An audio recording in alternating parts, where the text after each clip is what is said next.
آج ویو 360 میں پاکستانی وزیر خارجہ واشنگٹن کے دورے پر احاطہ کریں گے 2022 میں پاکستان امریکہ تعلقات کا. آپ کو لیے چلیں گے گجرانوالہ کے ایک ماڈل ہوم جہاں یتیم بچیوں کو ہنرمند بنا کر خود پر انحصار کرنا سکھایا جا رہا ہے. یہاں سے پڑھنے کے بعد بھی میں فیصل آباد جاؤں گی, میں وہاں جاب کروں گی اور اپنی امی اور اپنے بھائیوں کی مدد کروں گی. اور دیکھیں گے بھارت کے زیر انتظام کشمیر کا پہلا ہاؤس بوٹ فیسٹیول. سیاحت کشمیر میں لگتا ہے کہ صرف گرمی تک محدود ہے, لیکن ایسا نہیں ہے.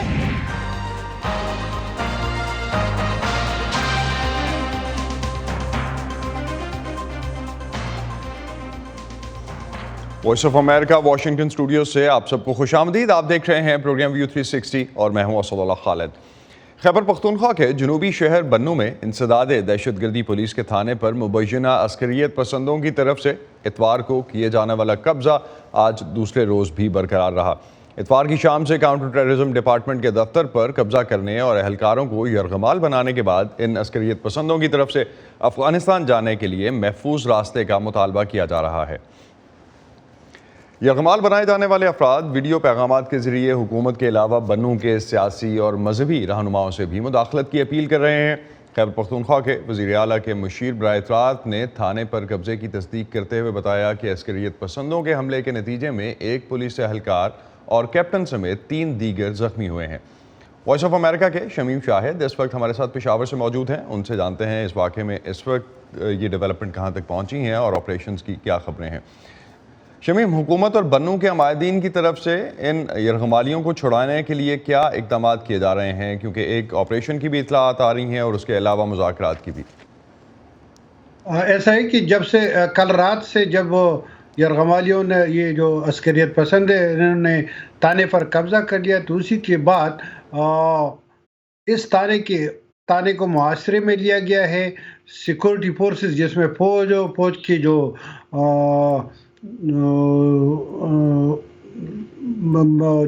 خصوصی جو پلاٹون ہے ان کے لوگ بھی شامل ہیں اور اسی طرح وہاں پر دیگر سیکورٹی اہلکار بھی موجود ہیں. مگر ابھی تک کوئی آپریشن شروع نہیں کیا گیا ہے کیونکہ اس کے جو یرغمال بنائے گئے ہیں اس میں سیکورٹی اہلکاروں کے علاوہ کچھ سویلین بھی ہے, کچھ قیدی بھی ہے. اسی وجہ سے بات چیت کے ذریعے کوشش کی جا رہی ہے. برسر سیف نے بتایا کہ سرحد پار افغانستان میں طالبان کے رہنماؤں سے بھی مداخلت کی لیے رابطہ قائم کیا گیا ہے, جبکہ جو یرغمالی ہے انہوں نے مختلف ویڈیو پیغام کے ذریعے بنو کی جو سرکردہ سیاسی رہنما ہے, مذہبی رہنما ہے, ان سے اپیل کی ہے کہ وہ آ جائے اور مداخلت کر دے, مذاکرات شروع کر دے. ابھی تک مطلب ہے وہاں پر بنو میں یہ بات سامنے آئی ہے کہ مذاکرات شروع ہو رہے ہیں مگر ابھی تک مذاکرات شروع نہیں ہوئے. جو تانا ہے وہ بالکل محاصرے میں ہے, بالکل تیاریاں موجود ہے, تیاریاں بالکل آخری مراحل میں ہیں. ہیلی کاپٹر بھی پہنچ چکے ہیں اور اس کمپاؤنڈ کو مکمل طور پر گھیرے میں لیا گیا ہے. شمیم، آپ سے ہم اس پہ مزید اپڈیٹ بھی لیتے رہیں گے جو بھی ڈیولپمنٹس رہتی ہیں. بہت شکریہ آپ کا. پاکستانی وزیر خارجہ بلاول بھٹو زرداری آج واشنگٹن میں امریکی ایوان نمائندگان کے ارکان سے ملاقاتیں کرنے کے علاوہ اسٹیٹ ڈپارٹمنٹ کا دورہ بھی کر رہے ہیں. کئی ماہرین اس بات پر اتفاق کرتے ہیں کہ پاکستان کے امریکہ کے ساتھ تعلقات میں بہتری کے لیے جو اقدامات اٹھائے گئے تھے دونوں ممالک کے درمیان تناؤ کی سی صورتحال کو کم کر رہے ہیں. پاکستان کے لیے چین اور امریکہ کے ساتھ ایک ہی وقت میں بہتر تعلقات رکھنا ایک چیلنج کے طور پر دیکھا جاتا ہے. دوسری طرف افغانستان میں تقریباً 2 دہائیوں پر محیط امریکہ کی قیادت میں لڑی جانے والی جنگ میں ایک بڑا کردار ادا کرنے کے بعد پاکستان کو اس سال بائیڈن انتظامیہ کی قومی سلامتی کی حکمت عملی میں شامل نہیں کیا گیا. وائس آف امریکہ کی اس رپورٹ میں جائزہ لیا گیا ہے کہ سال 2022 میں پاکستان اور امریکہ کے تعلقات کیسے رہے اور چین اور امریکہ کی مسابقت نے جنوبی ایشیائی خطے پر کیا اثر ڈالا. اس سال پاکستانی رہنماؤں نے امریکہ کے ساتھ تعلقات کی بحالی کی کوشش کی. ماضی میں پاکستان اور امریکہ کے درمیان تعلقات پر افغانستان میں ہونے والے واقعات کا اثر رہا ہے. جیو اسٹریٹجک جیو پولیٹیکل تحفظات اور اب وقت آ گیا ہے کہ ہم اس سے آگے بڑھیں. افغانستان میں 20 سالہ جنگی اتحاد کے خاتمے کی وجہ سے اکتوبر میں جاری کی گئی بائیڈن انتظامیہ کی قومی سلامتی کی حکمت عملی میں پاکستان کو شامل نہیں کیا گیا. پاکستان کیونکہ پاکستان چین کا اسٹریٹجک پارٹنر ہے، اس لیے ہم واقعتاً امریکی اسٹریٹجک پارٹنر بننے کی خواہش نہیں کر سکتے۔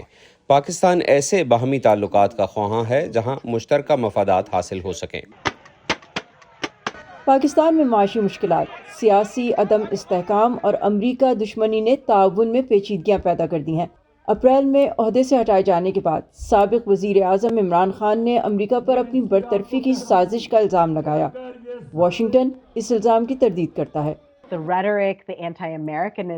یہ بیان بازی اور امریکہ مخالف بیانیہ جب بہت بڑھ جاتا ہے تو پاکستان میں رائے عامہ پر اس کے اثر کی وجہ سے امریکہ کے لیے پاکستان کے ساتھ کھل کر کام کرنا مشکل ہو جاتا ہے۔ لیکن تمنا صادق الدین کہتی ہیں کہ پاکستان اور امریکہ کے تعلقات میں روس کوئی بڑا عنصر نہیں ہے۔ پاکستان کے چین کے ساتھ عسکری، اقتصادی اور توانائی کے شعبے میں گہرے تعلقات ہیں۔ یہی عنصر امریکہ اور پاکستان کے تعلقات کی سمت بھی متعین کرتا ہے۔ بہت سے لوگوں نے اسلام آباد میں نئی حکومت کے ساتھ امریکہ کے روابط کو دیکھا۔ بائیڈن انتظامیہ کی طرف سے پاکستان کے F-16 طیاروں کے لیے $45 کروڑ کی بحالی کا معاہدہ ایک مثبت علامت ہے۔ تاہم اس منصوبے نے نئی دہلی کو ناراض کیا، جو اس طرح کے معاہدوں کو اپنی سلامتی کے لیے خطرہ سمجھتا ہے۔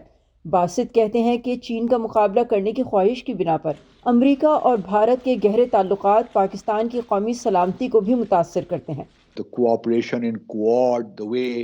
کواد میں تعاون، جس طرح سے امریکہ بھارت کو $20 ارب مالیت کا دفاعی سامان فراہم کر رہا ہے، پھر ظاہر ہے کہ اقوام متحدہ کی سلامتی کونسل میں مستقل نشست اور پھر نیوکلیئر سپلائرز گروپ کی رکنیت کے لیے امریکی حمایت، لہٰذا یہ تمام چیزیں ہماری سلامتی کو متاثر یا براہ راست متاثر کرتی ہیں۔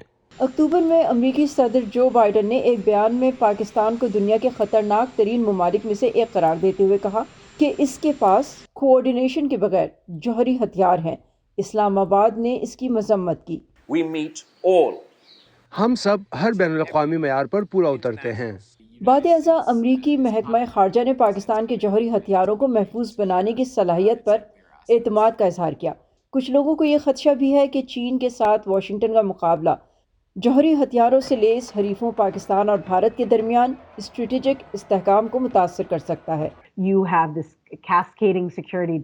آپ کے پاس سیکیورٹی کے حوالے سے یہ سنگین کشمکش ہے کہ پاکستان اپنے ہتھیاروں اور اس کے اسٹریٹجک توازن کے لحاظ سے بھارت کی طرف دیکھ رہا ہے اور بھارت چین کی جانب دیکھ رہا ہے، جبکہ چین امریکہ کی طرف دیکھ رہا ہے۔